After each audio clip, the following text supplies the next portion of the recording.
Now let's talk about the enzymes.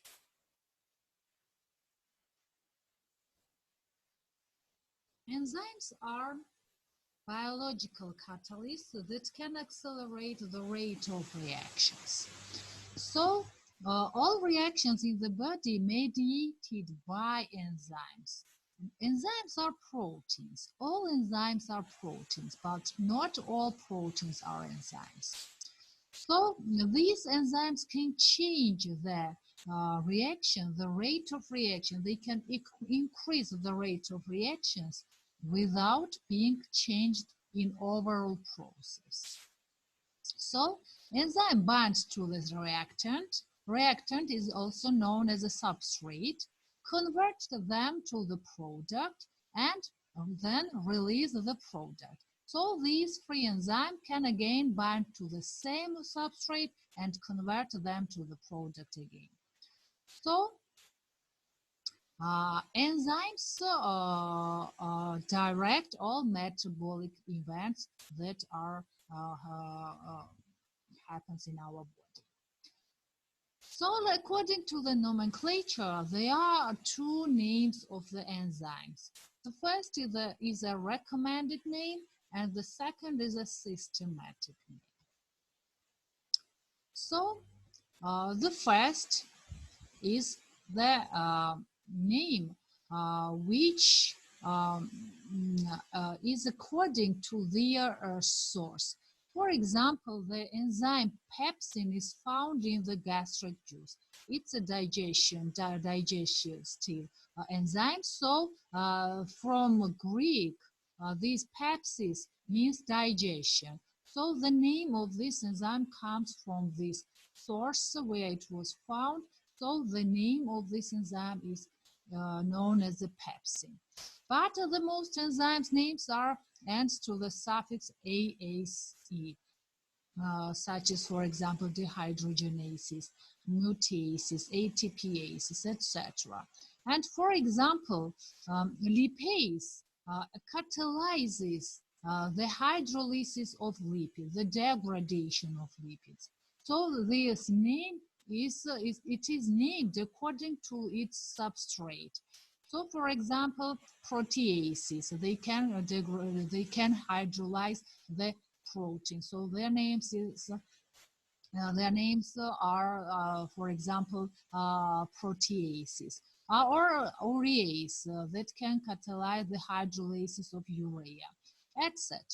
But in general, there are 6 major classes of these proteins, of these enzymes. And let's start with these types.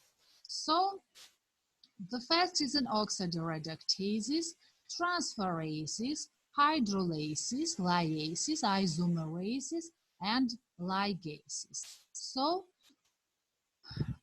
let's start from the oxidoreductases.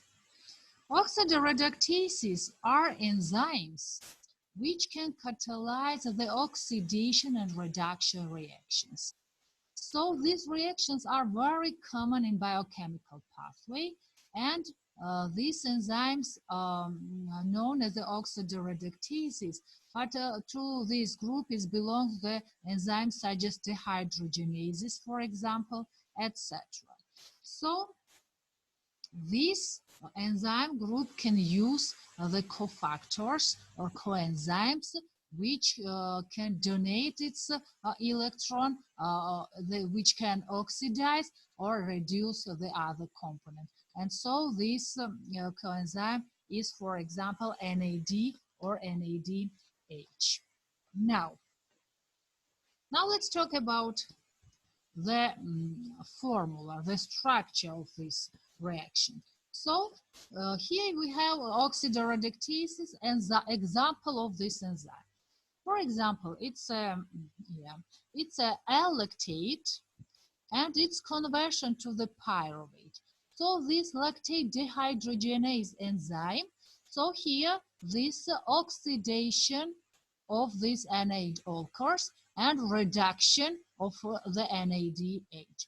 So what is oxidation? Oxidation is when compound can donate its electron. and reduction, and when the compound can accept this electron. Yes. So in this reaction, this lactate is the substrate of the enzyme lactate dehydrogenase, and this pyruvate is a product after the reaction complete. This product is released from this enzyme, and it uses a cofactor. We will talk about the cofactors also. Uses a cofactor such as NAD and NADH. So the source of this NAD and NADH is a niacin. Niacin is the vitamin B3. So often the vitamins can provide the enzymes with the cofactors. For example, such as a pyridoxal-phosphate. It's a coenzyme also. It comes from the vitamin B6. It's a pyridoxine. Also, riboflavin B2 vitamin, which can give out flavin mononucleotide and flavin adenine dinucleotide. So they are coenzymes of many vitamins, many enzymes. So now let's talk about the simple example. For example, A plus B equals A plus B, but in that case, A is a reductant. It can reduce this B. So why? Because it's electron donor, and B is the oxidant. It's an electron acceptor in that example. Now let's talk about the transferases. This is a second type of the enzyme, and they can catalyze group transfer reactions. It comes from its name also, the transfer of a functional group from one molecule to another. So this group, transaldolases, transcatalysis, acyl methyl glycosyl, relay transferases, these enzymes belongs to this group. So in that case, for example, this enzyme can transfer acyl group from one molecule to another, or maybe methyl group, etc. Now, according to the example, you can see here, it's an alanine amino acid, and it's an alpha ketoglutarate. So in that case, the enzyme is an alanine transaminase. So you can see that this amino group from alanine is transferred to the molecule that is known as the L-glutamate.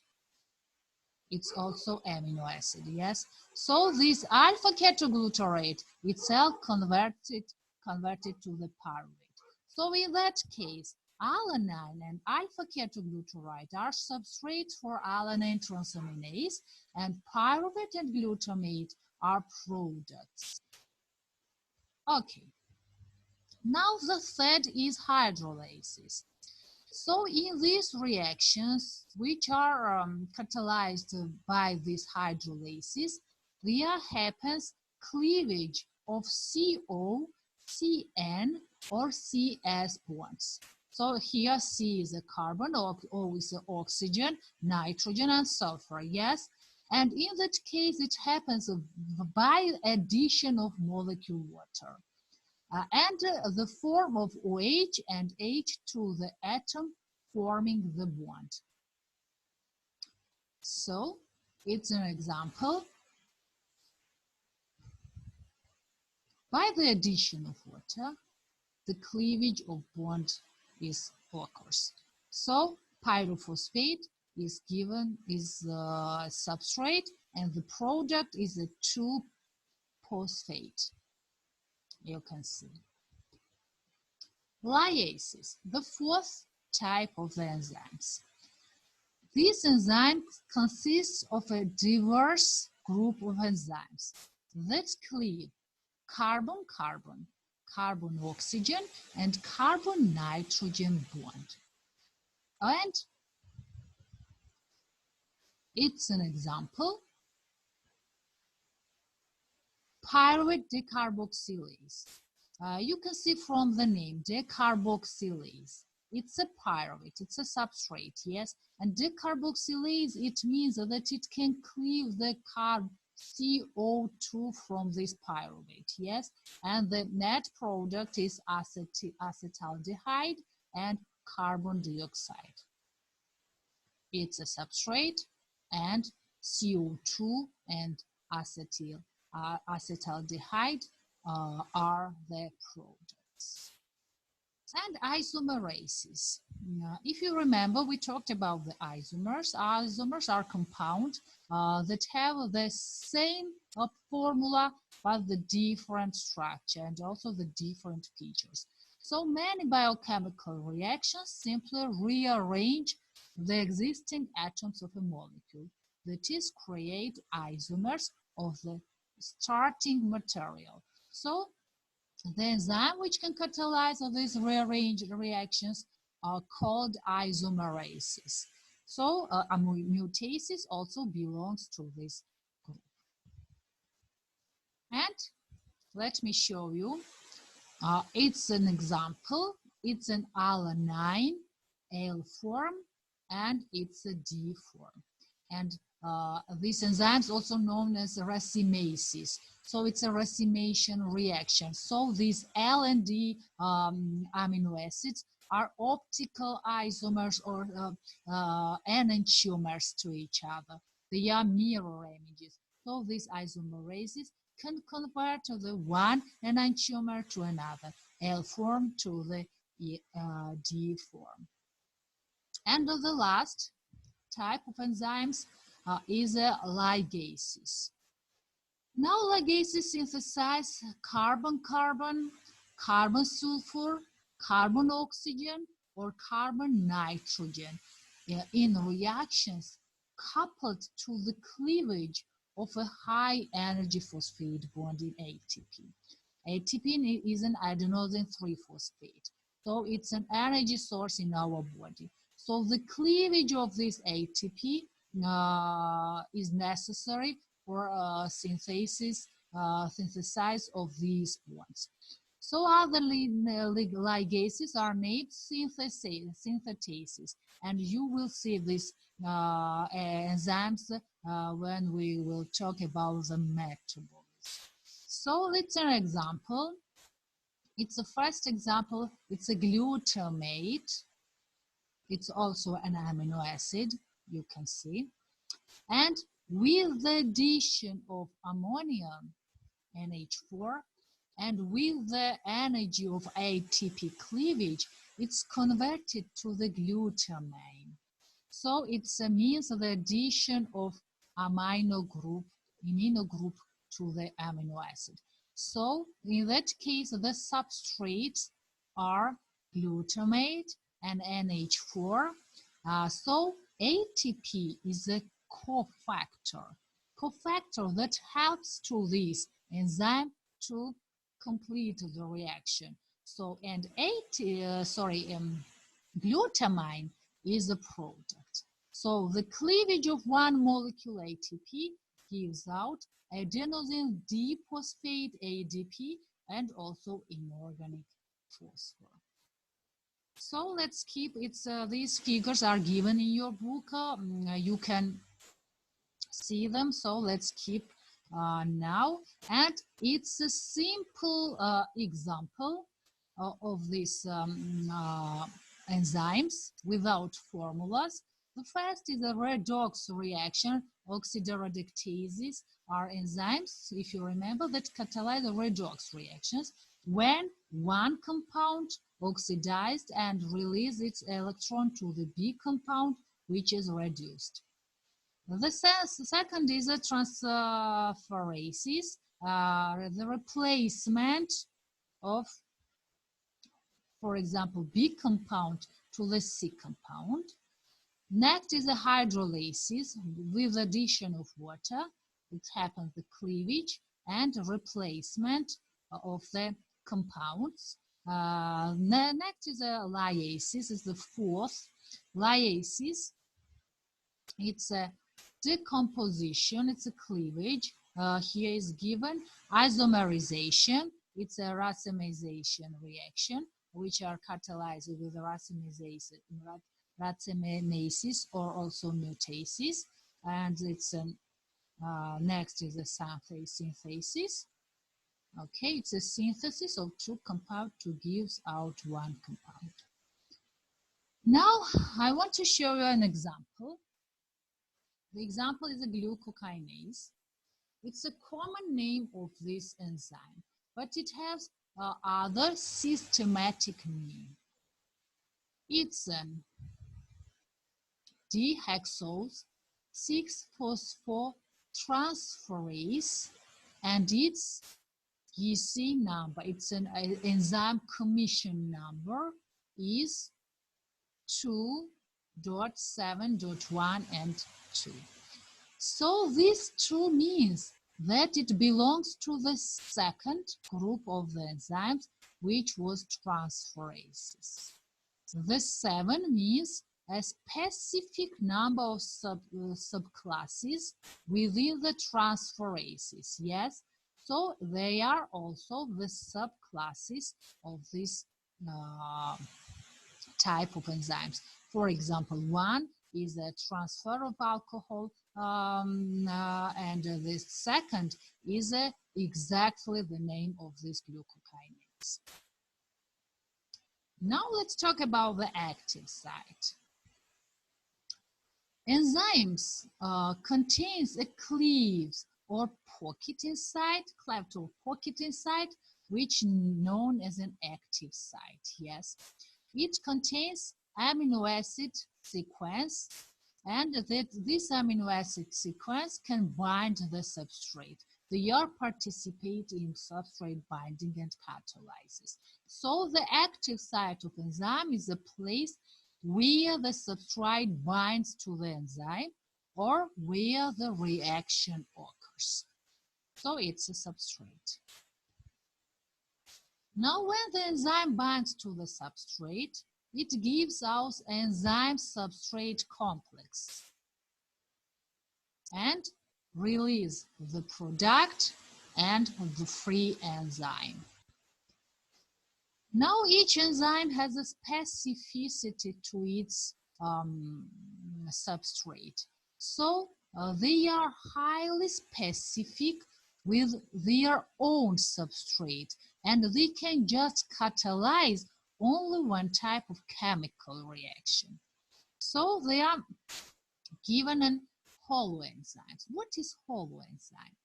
Enzymes require molecules that other than proteins for enzymic activity. So these molecules can be known as coenzymes or cofactors. So this is an enzyme protein portion, protein moiety, and it's inactive. But when this enzyme binds to its coenzyme or cofactor, it becomes active. And this is termed, it's known as an holoenzyme. And the inactive enzyme is an apoenzyme. So, some enzymes require cofactors to be active. It's an enzyme, it's just protein with its active site. So these cofactors are non-protein components of enzymes, or maybe they are a metal or some ions, maybe they are organic compounds. So according to it, they are given coenzymes and cofactors. What's the difference now between them? Cofactors are non-protein components of enzymes. If it's an organic molecule, it's known as coenzymes. Yes? And sometimes it can be calcium, magnesium, etc. ions. Yes? And cofactors can be permanently attached to the enzyme, and they are known as a prosthetic group, but they sometimes can attach temporarily. So they also can detach after the reaction and may participate with another enzyme in other reaction. They can bind to the other enzyme. So it's a summary of this portion. Enzymes with its non-protein component is termed as a holoenzyme. So holoenzyme means the enzyme with its protein moiety, also with its temporarily or permanently attached coenzyme or cofactor. Enzyme without its non-protein moiety is termed as an apoenzyme, and it is inactive. So, if the non-protein moiety is a metal ion, such as zinc or ferrous, it is called a cofactor. So, if it is a small organic molecule, it is termed a coenzyme. So, coenzymes are organic molecules, cofactors may be metals or ions. So, coenzymes that only transiently associate with the enzyme are called co-substrates. If the coenzyme is permanently associated with the enzyme and returned to its original form, it is called a prosthetic coenzyme. So, it's a free enzyme or apoenzyme. It's a cofactor or coenzyme. It needs to attach to the enzyme for its activation. It's an active enzyme, and after that it can bind substrate to convert it to the product. So there are two models of substrate binding. The first is a lock and key model, and the second is a field-induced model. Now, what is this lock and key model? So, this enzyme can recognize its substrate and bind it through multiple hydrophobic interactions, or maybe electrostatic interactions, or hydrogen bond. Let me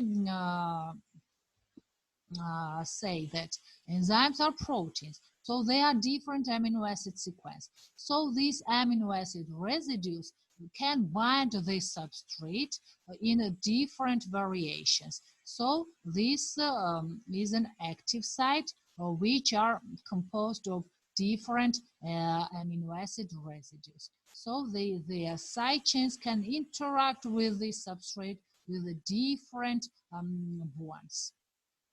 So, and the second one is the induced feed model, where the enzymes undergo a conformational change when this substrate binds to him.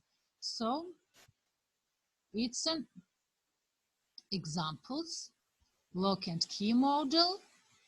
You can see substrate, active site binds enzyme substrate complex, breakdown of the substrate, and free enzyme is released. And it's an induced feed model when the enzyme undergoes to the conformational change. When the substrate binds to it, it's an again enzyme substrate complex and the breakdown of the substrate, and this enzyme goes to the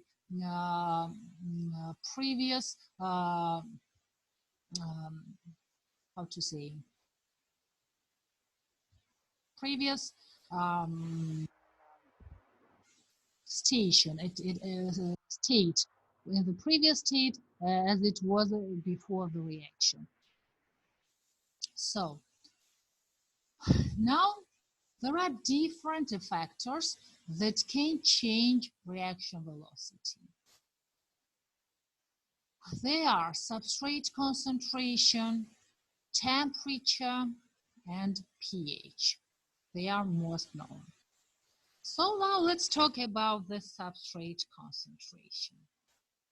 Now, here you can see x-axis, where it's given the substrate concentration, and here is the reaction velocity. So they are given two different enzymes. The first is an enzyme which is known as enzyme which is following follows Michaelis-Menten kinetics.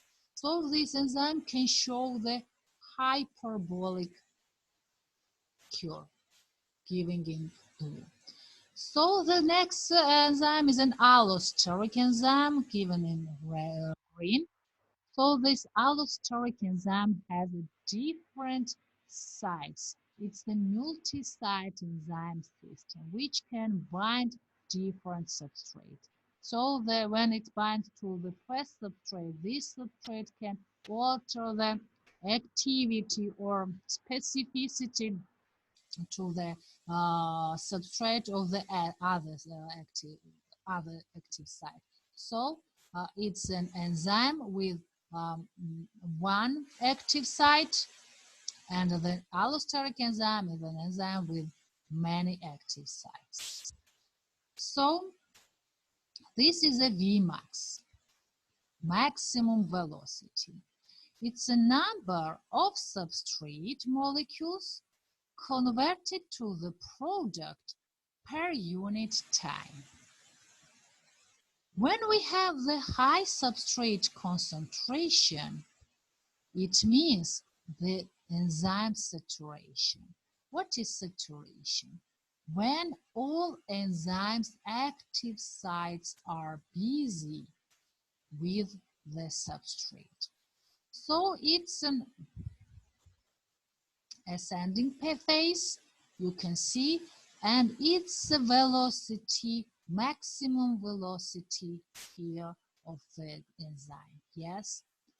So the high concentration of substrate can cause the plateau, and this plateau is known as the saturation of enzyme.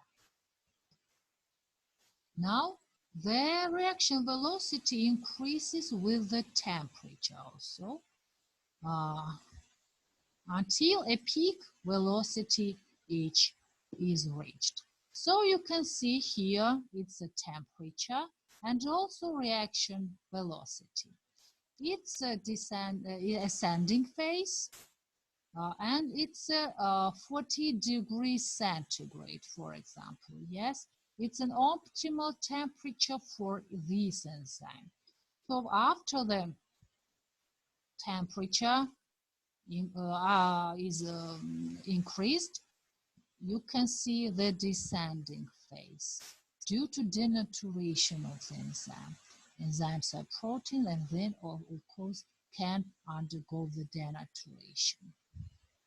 And it means this phase is an inactivation of enzyme. So the optimum temperature for most enzymes are 35 or 40 degrees centigrade, but there are also thermophilic bacteria which has its optimum temperature such as 70 degrees centigrade. So now let's talk about the effect of the pH. So pH, of course, can cause the denaturation of enzyme, but it depends on the nature of enzyme. For example, pepsin, we talked about the pepsin. Pepsin is a digestive enzyme which is found in our stomach. So its optimum pH is 1.5 to 2.5. So, and there's also other enzymes. And each enzyme has its own optimal pH. For example, pepsin is denaturated in the alkaline pH, or vice versa. Alkaline phosphatase is denaturated in the acidic pH. So, it's the references.